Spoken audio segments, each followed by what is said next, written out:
Cari amici di Antenna 3, ben ritrovati. Iniziamo con Ariete. Con un pizzico di fortuna la giornata inizierà sotto buoni auspici, ma soprattutto in famiglia dovrai affrontare battibecchi e piccole incomprensioni. Toro, con le 1000 idee che vi frullano per la testa potreste trascurare un po' troppo il partner che risentito vi richiamerà all'ordine. Gemelli, praticità e fantasia si uniscono e vi aiutano a trovare soluzioni addirittura brillanti. Un bel progetto può essere messo in cantiere. Cancro, le dissonanze di alcuni astri potrebbero provocare qualche piccolo inconveniente nel lavoro, state attenti.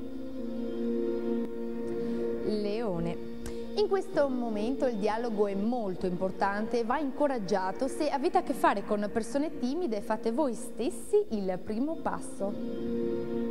Vergine, avete molto da dare alle altre persone, perciò fatevi avanti senza timore. L'indecisione può bloccare le intenzioni migliori.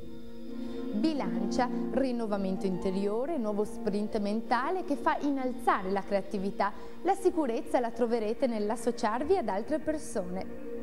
Scorpione, avrete la tendenza ad imporre la vostra volontà. Questo potrebbe creare attorno a voi un clima di nervosismo.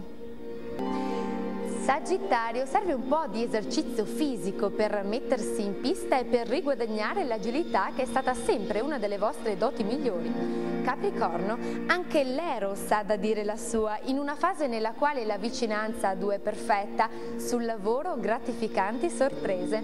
Acquario, parecchi tra voi con una Venere che sta sollecitando il bel Nettuno che è ospite del vostro segno potrebbero innamorarsi. Pesci, accettate un invito casuale e conoscerete una persona la quale si adatta a meraviglia al vostro partner ideale. È tutto, arrivederci.